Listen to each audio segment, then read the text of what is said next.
হাহা, এটাই বাস্তব। রিপন মিয়া বাংলাদেশের ইতিহাসের এমন একজন কন্টেন্ট ক্রিয়েটর যে কিনা একজন রাজমিস্ত্রি থেকে সামাজিক যোগাযোগ মাধ্যমে জনপ্রিয় ব্যক্তি হয়ে উঠেছেন। কিছুদিন আগে তাকে ঘিরে একটা কন্ট্রোভার্সি হয়।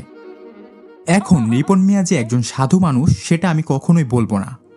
কিছু দোষ হয়তোবা তারও আছে, তবে তার কন্টেন্ট ভালো লাগার মূল কারণ ছিল ইন্টারনেটে অশ্লীল ভিডিও পোস্ট না করা। এই যুগে এসেও রিপন মিয়া আমাদেরকে সুস্থ বিনোদন দিচ্ছেন। তবে আজকের এই ভিডিওর মূল টপিক উনি না। ইদানিং বাংলাদেশে একটা জিনিস আমি লক্ষ্য করছি, ভাইরাল হওয়া পাবলিক থেকে শুরু করে একদম সাধারণ মানুষ পর্যন্ত কেউই সেফ না। কারণ যেই আপনি হঠাৎ করে একটু লাইফে ভালো করা শুরু করবেন আর সেটা অন্য কেউ দেখে ফেলবে, না হয় জেনে ফেলবে, ঠিক তখনই আপনার লাইফের ডাউনফল শুরু হয়ে যায়। এটা আমি খুব কাছ থেকে অবজার্ভ করছি।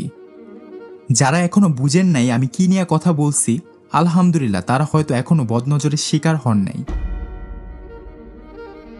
তবে বদনজর বিষয়ে আলোচনা করতে গেলে একটা কমন প্রশ্ন আসে, অমুক বিলিনিয়ার বা তমুক সেলিব্রিটিদের নজর লাগে না কেন? নাটক সিনেমা করে ওদের নজর লাগে না কেন? সারা দুনিয়ার মানুষ তো ওদের দেখে। এখানেই তিনটা বিষয় আছে। প্রথমত, বদনজর সাধারণত প্রসিদ্ধ কিছুতে লাগে না, কারণ নজর মূলত মনের ভেতরে আসা ওয়াও ফিলিংসের ইফেক্ট। আর সো কল সেলিব্রিটিদের সম্পর্কে মানুষ এমনি বিরাট ধারণা করে। ওরা যতটুকু, মানুষ তার চেয়েও আরও বেশি ভাবে। এই কারণে ওদের নজর লাগার সম্ভাবনা অনেক কম থাকে। এ বিষয়ে আরও জানতে বদনজর কখন লাগে কখন লাগে না এ ধরনের শিরোনামে একটা লেখা আছে রুকায়া বইয়ের বদনজর অধ্যায়ে, সেটা পড়তে পারেন। আমি অনেক আগে পড়ছিলাম। দ্বিতীয়ত, আপনাকে মানতেই হবে পর্দার সামনে যে 2-4 মিনিট তাদের লাভঝাপ দেখছেন, এর বাইরেও তাদের একটা বাস্তব জীবন আছে। টিভি সিনেমার পর্দায় যা দেখেন সেটা তো বহু সময় ধরে অভিনয় করে বানানো তামাশার হাইলি এডিটেড ভার্সন। বাস্তবতার সাথে এর কী বা সম্পর্ক? এইসব এত পরিমাণে এডিট করা যে অ্যানিমেশন কিংবা কার্টুনের সাথে এগুলোর বেশি একটা পার্থক্য করা উচিত না। ওরা যেটা কল্পনা করে সেটাই আপনাকে দেখায়। প্রতিদিন ওদের সাথে যা ঘটে সেটা তো আর আপনাকে দেখায় না। আপনার তো জানারই কথা, এইসব অভিনয় শিল্পীরা বেশিরভাগ সময় দেখা যায় বিভিন্ন রোগ শোক, অভাব অনটন বা মানসিক যন্ত্রণায় থাকে, আর শেষ জীবনে করুণ মৃত্যু ঘটে। কেউ আগেই নিজেকে শেষ করে, কেউ রহস্যজনকভাবে মারা যায়।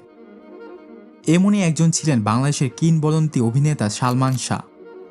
পুরো দেশ তার প্রেমে পাগল ছিল। সৌন্দর্য, সাফল্য, জনপ্রিয়তা কি ছিল না তার হাতে। কিন্তু কে জানতো এই আলোয় ভরা জীবনের ভেতরে লুকিয়ে ছিল অন্ধকারের গভীর গর্ত। আজ প্রায় 29 বছর পরও তার মৃত্যুকে ঘিরে নতুন নতুন অভিযোগ উঠছে, আবার মামলাও হয়েছে, যা প্রমাণ করে মানুষের বদনজর আর ঈর্ষা কতটা গভীর ক্ষত তৈরি করতে পারে। তার জীবনের শেষ মুহূর্তগুলো হয়তো সে অদৃশ্য চোখের ভার সহ্য করতে পারেনি। সালমান শাহর নাম নিলে আমরা এখনো কাঁদি, কারণ ওনার মৃত্যুও যেন এক সতর্ক বার্তা যে বদনজর, হিংসা আর কপটতা কতটা ভয়ঙ্কর হতে পারে একজন সফল মানুষের জন্য। পারিবারিক জীবনে তারা কত অসুখী হয় সেটা আর নাই বলি।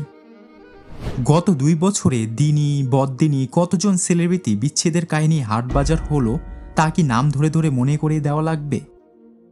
দেখেন, আবু তোহা আদনানের মতো লোকও কিন্তু এই লিস্ট থেকে বাদ যায়নি। যদিও তার প্রেক্ষাপট ভিন্ন ছিল। মানুষের বদনজর শুধু সম্পর্কই না, শরীর, সৌন্দর্য, শান্তি, ক্যারিয়ার সব নষ্ট করে দিতে পারে। এইটা অনেকটা খাল কেটে কুমির আনার মতো অবস্থা। এছাড়া ঘরে বালা মুসিবত টেনে আনার অন্যতম উপায় হলো পরিবারের হাসি খুশি ছবি অনলাইনে পোস্ট করা। তাই খেয়াল করে দেখবেন ডেইলি লাইফস্টাইল যারা প্রতিদিন রেকর্ড করে ছাড়ে, বিশেষ করে কাপল ব্লগাররা বদনজরের শিকার বেশি হয়। ব্যক্তিগতভাবে বদনজরকে আমি বরাবরই ভয় পাই, কারণ দুনিয়াতে সবচেয়ে ক্ষতিকর জিনিস হলো বদনজর। কারণ এই বদনজর সবকিছু এক নিমিষেই শেষ করে দিতে পারে।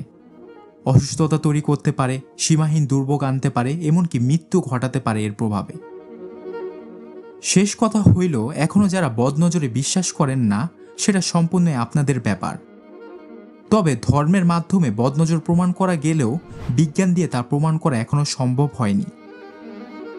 কারণ বিজ্ঞান এখনো এমন অনেক কিছু আছে যা প্রমাণ করতে পারেনি। তাই বিজ্ঞান প্রমাণ করতে পারেনি বলেই সেটাকে মিথ্যা বলা যাবে না। আর প্রাচীনকালের গ্রন্থগুলো থেকেও জানা যায় মানুষজন বদনজরে বিশ্বাস করে আসতেছে যুগ যুগ ধরে।